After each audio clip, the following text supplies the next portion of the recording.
Alors, salut à vous, j'espère que vous allez bien. Dans cette vidéo, on va simplement voir comment est-ce que vous pouvez faire pour changer d'établissement depuis au Canada. Vous savez qu'il y a une nouvelle mesure qui a été prise pour les étudiants qui souhaitent changer d'établissement. Normalement, les gens des vidéos, ça n'allait pas avoir trop d'importance, mais avec la nouvelle mesure qui a été prise, vous allez comprendre que c'est vraiment très urgent dès à présent-ci. Donc, le plus tôt sera le mieux pour vous. Si vous avez l'intention de changer d'établissement, faites-le le plus tôt possible parce que là, les choses commencent à devenir un peu compliquées, même dans cette situation. Alors, avant qu'on ne commence, pour tous ceux qui sont déjà au Canada et qui se changent d'établissement, sachez que vous n'aurez peut-être pas la possibilité de rejoindre le programme pilote parce que le programme pilote concerne majoritairement les étudiants étrangers qui sont à l'extérieur du Canada.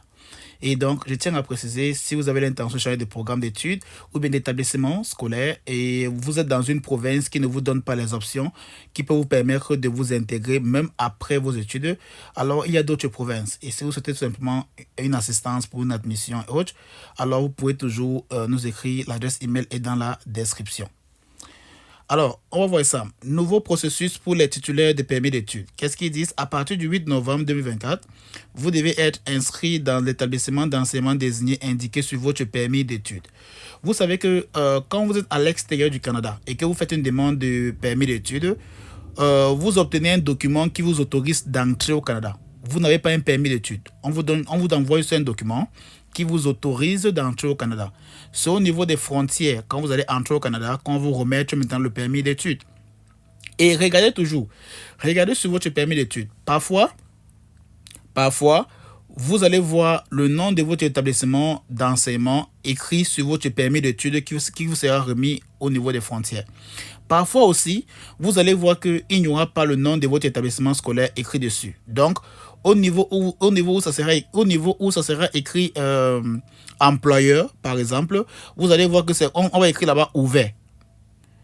Pour certains permis d'études, au niveau de l'employeur, on va écrire ouvert.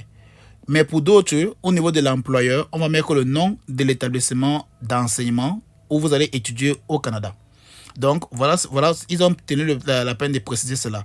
Donc, à partir du 8 novembre, vous devez être inscrit dans l'établissement d'enseignement désigné indiqué sur votre permis d'études.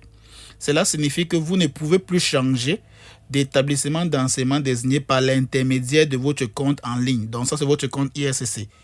Pour changer d'établissement d'enseignement désigné, vous avez besoin d'obtenir un nouveau permis d'études en présentant une demande de prolongation de votre permis actuel. Donc là, je pense que c'est très simple à comprendre. Il n'y a vraiment rien à expliquer dessus. On va aller rapidement, on va descendre. Donc, vous allez prendre je vais aussi mettre le lien de ce site du gouvernement du Canada en description. Donc, je ne vais pas prendre le temps pour tout lire parce que je connais de quoi il s'agit. Mais je veux qu'on aille directement sur un point qui concerne tous ceux qui sont déjà au Canada. Tous ceux qui sont déjà au Canada, je veux qu'on aille rapidement sur un point qui vous concerne. Voilà, on va descendre tout doucement. Et là, ok, on est là. Si vous avez été accepté, là c'est pour ceux-là qui ont déjà fait une demande d'admission et qui ont reçu une admission pour l'hiver 2025 ou bien pour le printemps 2025, alors ça les concerne. Mais si vous n'avez pas encore fait votre demande d'admission, vraiment, je ne sais pas ce qui vous attend, mais il faut comprendre que les choses commencent à se resserrer tout simplement. Donc ça commence à devenir un peu très strict maintenant, même pour les étudiants étrangers au Canada. Mais vous devez aussi comprendre que sur le programme pluriannuel que le gouvernement du Canada a précisé, c'est que la grande majorité, pratiquement 40% des étudiants qui sont déjà au Canada vont se voir à obtenir une résidence permanente parce qu'ils vont se focaliser beaucoup plus sur les résidents temporaires qui sont déjà au Canada. Donc, faites tout pour pouvoir obtenir un statut fiable et éviter tout simplement les ennuis au futur. C'est tout ce que je peux vous conseiller dessus.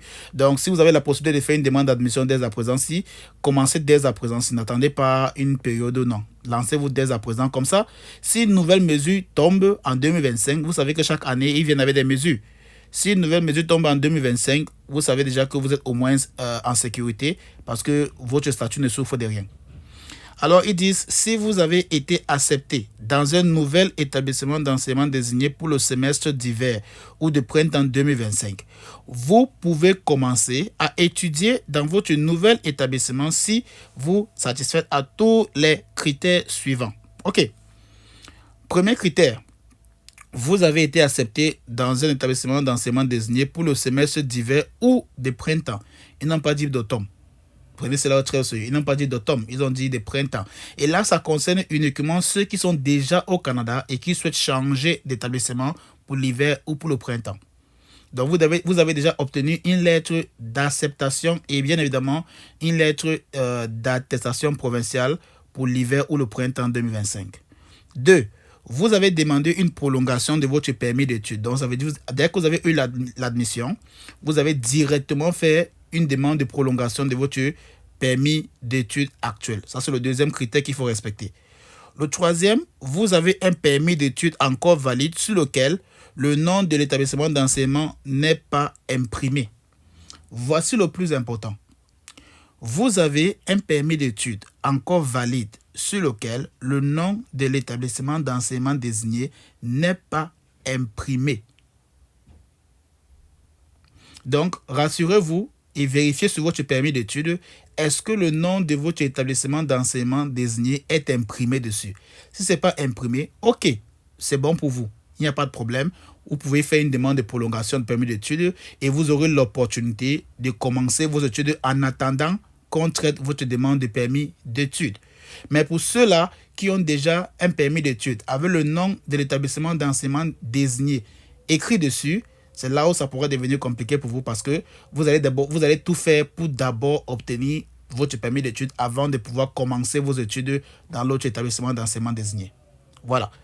Et le quatrième critère, vous remplissez toutes les conditions de votre permis d'études actuel. Donc, bref, c'est un peu, c'est pareil, donc c'est la même chose. Si vous satisfaites à ces critères, vous pouvez fréquenter le nouvel établissement d'enseignement désigné auquel vous souhaitez vous inscrire pendant que votre demande de prolongation de permis d'études est en cours de traitement. Ça veut dire si vous respectez tous les 4 critères-ci, vous pouvez commencer vos études en attendant que IRCC traite votre demande de permis d'études. Donc, si vous manquez à un seul critère, sachez que vous allez devoir patienter, attendre que IRCC traite votre demande, vous donne le nouveau permis avant que vous commencez vos études. Donc, si c'est dans le cas là, ne vous attendez pas trop à ce que ça peut marcher, ça doit marcher obligatoirement, non. Ça peut aussi arriver que ça peut rater. Ok? Donc, voilà un peu ce que je voulais partager avec vous dans cette vidéo pour vous informer déjà que si vous avez l'intention et que vous êtes au Canada, vous avez l'intention de changer d'établissement, sachez que le gouvernement du Canada a ouvert 2 portes. La porte pour étudier en hiver 2025 et la porte pour étudier au printemps 2025. Donc, si vous voulez changer d'établissement, c'est maintenant ou jamais. Sinon, 2025 arrive très rapidement et vous ne savez pas les mesures qu'ils vont prendre concernant les résidents temporaires. J'espère que cette vidéo-ci pourra vraiment vous aider à vous lancer rapidement si vous étiez un peu paresseux ou paresseuse. Mais sinon, dites-moi ce que vous en pensez dans les commentaires par rapport à ces nouvelles mesures. Et pour ceux qui sont intéressés pour une assistance, l'adresse email est dans la description. Et à bientôt pour une prochaine vidéo.